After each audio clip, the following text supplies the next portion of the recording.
Um abraço pra quem é mãe na sua pelada, eu sou Rafa Bala, e como já dizia Siddhartha Gautama, evoluiu, ritmo agressivo 150 fluiu, levando levadas que você nunca ouviu, eu sou o Rio. Itachi Uchiha é provavelmente um dos personagens mais idolatrados dos animes. O cara tem uma fanbase tão forte que se ele chutasse uma grávida na rua, metade da comunidade de Naruto ia falar que foi um sacrifício necessário pelo bem da Vila da Folha. Quando eu era criança eu queria ser ele. Meu sonho inclusive era ser eletricista e me revoltar contra minha família igualzinho Itachi. Como ainda estou solto na sociedade, dá pra saber que eu não consegui realizar nenhum dos meus sonhos. Com o tempo, o Itachi evoluiu bastante, deixando de ser só o irmão misterioso e sociopata do Sasuke, e virou praticamente o Jesus Cristo da comunidade de Naruto. O homem nunca erra, ele é perfeito aos olhos de Deus, ele prevê tudo, ele sabia da Quarta Guerra Ninja, sabia do plano do Obito, provavelmente ele também sabia do envolvimento do Celso Portiolli com 11 de setembro. Só que tudo isso aí é propaganda do Kishimoto. Nessa época da história, o Itachi era só um gigantesco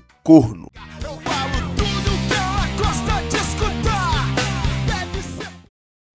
Se tu leu ou assistiu Naruto, tu sabe que o Itachi era secretamente do bem e só aceitou a missão de matar os Uchiha para evitar uma guerra civil. Todo mundo acabou indo jogar no Vasco, pelo bem maior da Vila da Folha conseguir abrir uma nova rodovia. Mas a verdade é que existem duas versões do Itachi. A que nós conhecemos é a versão pós-diluviana, depois de conhecer o Demiurgo e ser pego pela cultura woke. Inclusive o Itachi pós-diluviano do anime é ainda mais amado, pois apesar de eu não assistir anime, eu sei que tiveram uma caralhada de flashback para limpar a barra dele, e ele não acabar numa sala em Bangu, Rio de Janeiro. E o que todo mundo parece ignorar é que o Itachi de verdade é esse aqui, o pré-diluviano, e ele é um filho da puta. Depois do ataque do Orochimaru que aconteceu durante o exame Chunin, que é tipo apostar em briga de galo só que no mundo shinobi, o Itachi finalmente aparece. Já de cara dá pra perceber que ele não é um cara do bem. Primeiramente que ele é amigo de um tubarão, e se Procurando Nemo me ensinou alguma coisa é que tubarões são viciados em drogas. Digo, sangue. Ele chega aqui, chama Konoha de patética, farma a aura e some enquanto todo mundo tá no funeral do terceiro Hokage. Inclusive o Sarutobi foi o primeiro jurado de morte no Espírito Santo, e ele realmente morreu. Tá 1-0 pros capixabas. Em algum momento, esse Itachi encontrou suas mais novas presas, Asuma e Kurenai. E vamos combinar aqui, ele podia só ter ignorado os dois e seguido rumo, ele tava se camuflando bem, considerando que ele tá com o sobretudo da Riachuelo com nuvens vermelhas. A única pessoa que percebeu que eles eram suspeitos é o Kakashi,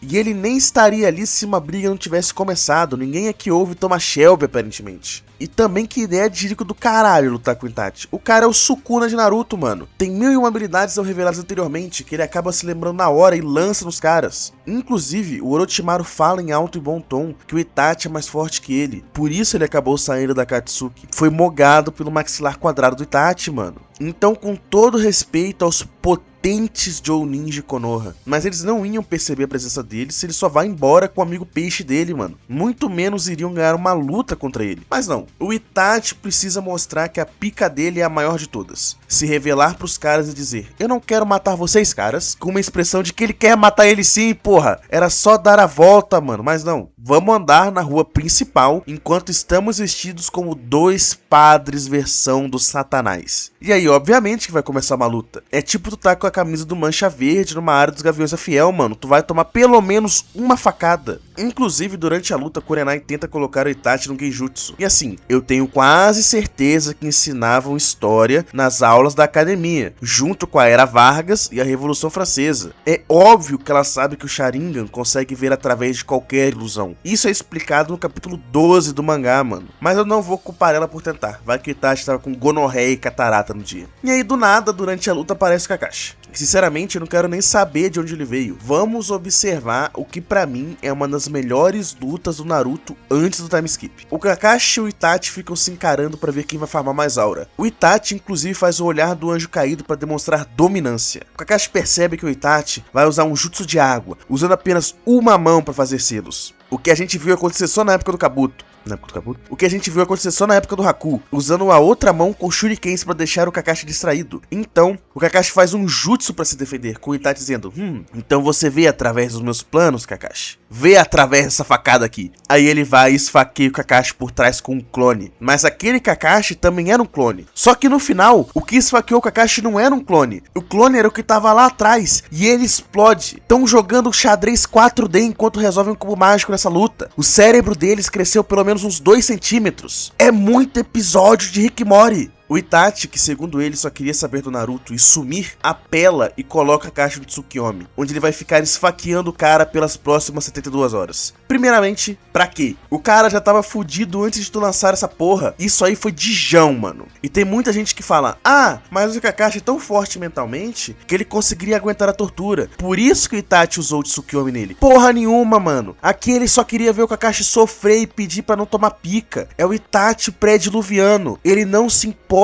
com quem recebeu os efeitos. Ele se importa de ver dor e sofrimento. Ele é um adolescente que descobriu Gore pela primeira vez. E ele obviamente não veio pelo Sasuke também. Ele veio pelo legado do quarto Hokage. Pra quem não pegou a referência mesmo com o painel do mangá, é o Naruto o legado do quarto Hokage. E o Kakashi, que já tinha papeado com o Jiraiya anteriormente e dessa vez não era sobre os livrinhos de punheteiro deles, tá ligado que eles estão de olho no Naruto e provavelmente na Kyuubi também. Além dele saber também o nome da organização criminosa que o Itachi faz parte. E aí ele vai lá, fala o nome da organização em voz alta e o Itachi instantaneamente manda o Kisame matar o Asumi e a Kurenai, pois eles iam levar o Kakashi sequestrado. Assim, eu acho que o Itachi agiu certo dessa vez. X9 já morreu por muito menos. Porém, vamos combinar aqui. Isso aí não é coisa que gente de boa índole faz. Isso são ações de quem defende o grift no Twitter. Vou subir uma hashtag. E muita gente diz que ele já sabia que o Gai estava vindo pra salvar a todos. Porra nenhuma, mano. Ele só queria apagar as provas que alguém poderia ter que ele pisou ali. Afinal, como é que 2 corpos e um sequestrado fariam isso? A resposta é simples. Não faz. O Itachi também tava surpreso com a chegada do Gai, mano. Se tu passou da terceira série nos anos 2000, tu sabe o que é uma onomatopeia. O cara tá surpreso. Ele não esperava pela chegada da nobre besta azul de Konoha. O Itachi foi pego com a pica na mão, mano. Aí, depois que o Gai fala que tá vindo o Camburão Dambu, os dois vão embora. O que eles poderiam ter feito desde o começo, mas não. Vamos embora, pois vai chegar mais gente. O que não impediu ele de mandar o Kisame levar o Chico e Teco pra vala, além de sequestrar o Kakashi. E aí que começa a grande merda. Quem é esse filho da puta que entrou gritando que é verdade que o Itachi voltou e tá atrás do Naruto? Pra que tu fez isso, filha da puta? Eu sei o motivo. Pra gente ver o flashback do Sasuke e realmente chegar à conclusão que o Itachi era realmente um filho da puta. No flashback a gente vê como o Itachi era em teoria um bom irmão, mas ele era autista. O cara não queria interagir com ninguém e o seu hiperfoco obviamente era ser o maior pica-seca de Konoha. E aí, quando o Sasuke volta pra casa depois da academia, o desgraçado já tá em cima do poste depois de ter matado todo mundo do clã Uchiha, fazendo a clássica pose de quebrada. O Sasuke chega e já vê que todo mundo tá fudido no chão. E quando ele chega em casa, ele vê que o Itachi deu chumbinho pros pais, com ambos caídos no chão também. E o Sasuke fica meio, por quê? Por que me matou? E o Itachi só mete um Mangekyo nele, mano. Prende o moleque num Tsukiyomi pro Sasuke reviver tudo que o Itachi fez nas últimas horas.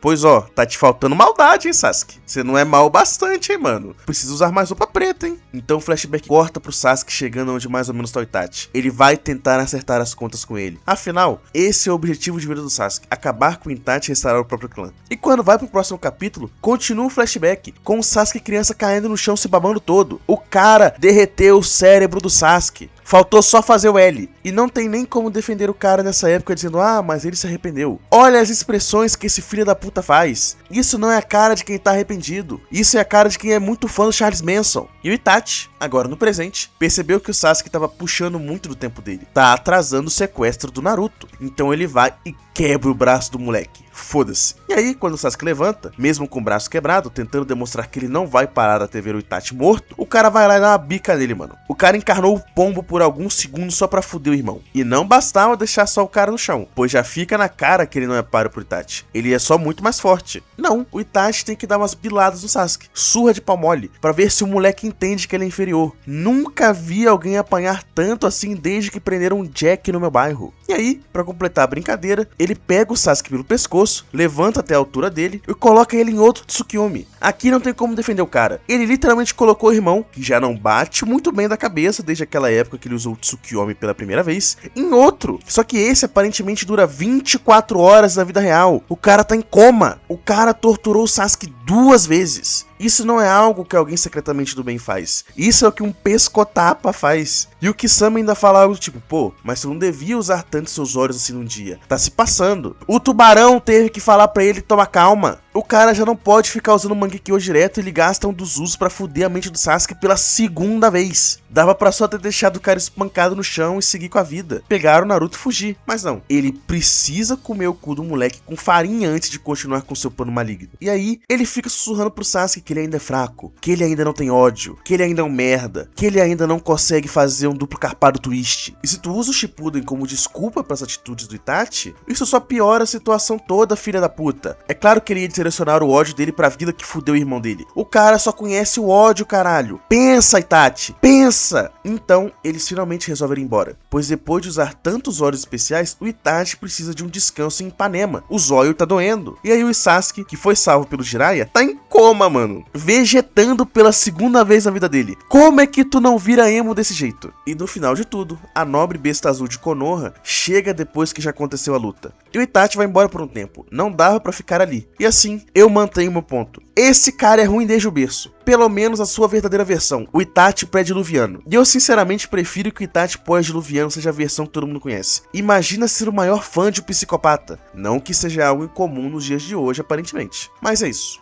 Eu vou ficando por aqui, espero que tenham gostado do vídeo. E se chegaram até aqui, deixem um like e se inscrevam, pois eu vejo vocês uma outra hora. Um grande abraço, fiquem bem.